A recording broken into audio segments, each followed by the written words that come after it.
നമസ്കാരം, ഏവർക്കും പുതിയ വീഡിയോയിലേക്ക് സ്വാഗതം. ഇന്ന് ഡെവലപ്മെൻറ്റ് സീരീസിൽപ്പെട്ട മറ്റൊരു വിഷയമായിട്ടാണ് നിങ്ങളുടെ മുന്നിലേക്ക് വരുന്നത്. ഇന്ന് തിരുവനന്തപുരം എയർപോർട്ടും അതുപോലെ തന്നെ നിങ്ങൾക്ക് എല്ലാവരും കാത്തിരുന്ന ലൈറ്റ് മെട്രോയുടെയും കുറച്ച് വിശേഷങ്ങളാണ് പങ്കുവയ്ക്കുന്നത്. തിരുവനന്തപുരം എയർപോർട്ടും ലൈറ്റ് മെട്രോയും ഇത് തമ്മിൽ എന്താണ് ബന്ധമെന്നല്ലേ? അതിനു മുമ്പ് ലൈറ്റ് മെട്രോയിലേക്ക് വരാം. ലൈറ്റ് മെട്രോ നമ്മൾ കുറച്ച് കാലമായി കേൾക്കുന്നുണ്ട്. കുറച്ച് കാലമായി ഉറങ്ങിക്കിടക്കുന്ന ഒരു സബ്ജക്റ്റാണ്. ഒരു വിവരവും കുറച്ച് കാലമായിട്ടില്ല. എവിടെയോ എന്തൊക്കെ ആൾക്കാരൊക്കെ മറന്നു പോയതുപോലെയാണ്. അപ്പോൾ ഇനി പറയാൻ പോകുന്നത് ചില പത്രമാധ്യമങ്ങളിൽ വന്ന വാർത്തകൾ ഉദ്ധരിച്ചുകൊണ്ട് തന്നെയാണ്. അതായത് ഇപ്പോൾ നമ്മുടെ ഈ ലൈറ്റ് മെട്രോ ഒക്കെ ഇപ്പോൾ പഠനത്തിനായി വിനിയോഗിച്ചു വരുന്നത് KMRL-ലാണ്. KMRL തന്നെയായിരിക്കും ഇതിൻ്റെ ഒരു ഏജൻസി എന്ന് പറയുന്നത്. അപ്പോൾ KMRL-ൻ്റെ MD ചില പത്രമാധ്യമങ്ങൾക്ക് കൊടുക്കുന്നത് ഉദ്ധരിച്ചാണ് ഇനി പറയാൻ പോകുന്നത്. ഏറ്റവും പ്രധാനപ്പെട്ട കാര്യമെന്ന് പറയുന്നത് ഇതിൻ്റെ ആ ഒരു വിശദ രൂപരേഖയ്ക്ക് ഇനി പുതുതായിട്ട് മാറ്റി എഴുതേണ്ടതായിട്ടുണ്ട്. പുതിയൊരു എസ്റ്റിമേറ്റ് നൽകേണ്ടതായിട്ടുണ്ട്. 4600 കോടിയാണ് ഇപ്പോൾ പുതിയ എസ്റ്റിമേറ്റ് വരാനായിട്ട് പോകുന്നത്.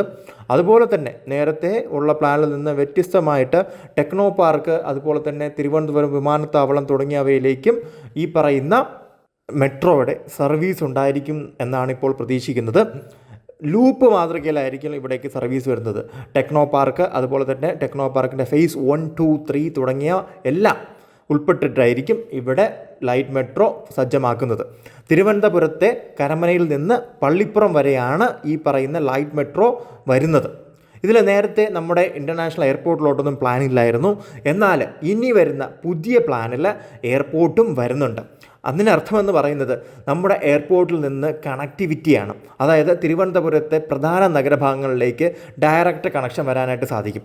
അപ്പോൾ പലപ്പോഴും ട്രാഫിക്കിലൊന്നും പെടാതെ തന്നെ ആൾക്കാർക്ക് നമ്മുടെ എയർപോർട്ടിലേക്ക് എത്തിച്ചേരാനും സാധിക്കും.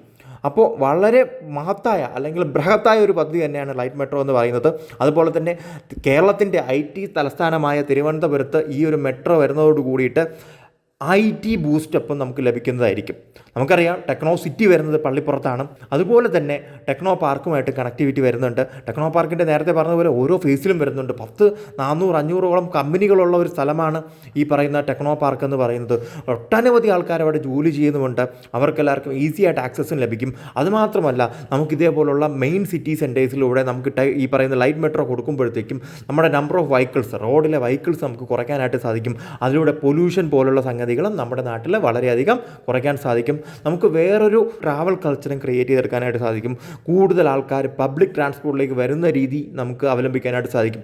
ഇപ്പോൾ പബ്ലിക് ട്രാൻസ്പോർട്ട് ഇല്ല എന്നല്ല, നമ്മുടെ നാട്ടിൽ മാക്സിമം പേര് പബ്ലിക് ട്രാൻസ്പോർട്ട് തന്നെയാണ് ഉപയോഗിക്കുന്നത്. പക്ഷേ കുറേ കാലം കൊണ്ടുള്ള ട്രെൻഡ് എന്ന് പറയുന്നത് പബ്ലിക് ട്രാൻസ്പോർട്ട് മാറി അവർ പേഴ്സണൽ ട്രാൻസ്പോർട്ട് നെറ്റ്വർക്കിലേക്ക് പോകുന്നൊരു രീതിയാണ് നമ്മൾ കണ്ടുവരുന്നത്. അതിനവരെ കുറ്റം പറയാൻ പറ്റത്തില്ല. നമുക്ക് നമ്മുടെ ബസ്സുകളെല്ലാം തിങ്ങി നിറഞ്ഞാണ് പോകുന്നത്. അപ്പോൾ ആ ഒരു അവസരത്തിൽ കുറച്ചുകൂടെ കംഫർട്ട് ആരും പ്രതീക്ഷിക്കുമല്ലോ. അല്ല നമ്മൾക്ക് നമ്മുടെ ഓഫീസിലേക്ക് പോകുമ്പം ഇടിച്ച് പറിച്ച് മറ്റേ മുഷിഞ്ഞ് ഇതിൽ കയറി ചെല്ലേണ്ട ആവശ്യം ആർക്കുമില്ല. അപ്പോൾ ഓരോരുത്തരുടെ കംഫർട്ടാണ്. അപ്പോൾ നമുക്ക് അതുമാത്രമല്ല നമുക്ക് ബ്ലോക്കിൽ പെട്ട് കിടക്കേണ്ടതായിട്ടുണ്ട് പലപ്പോഴും ബസ്സിലൊക്കെ പോകുമ്പോൾ.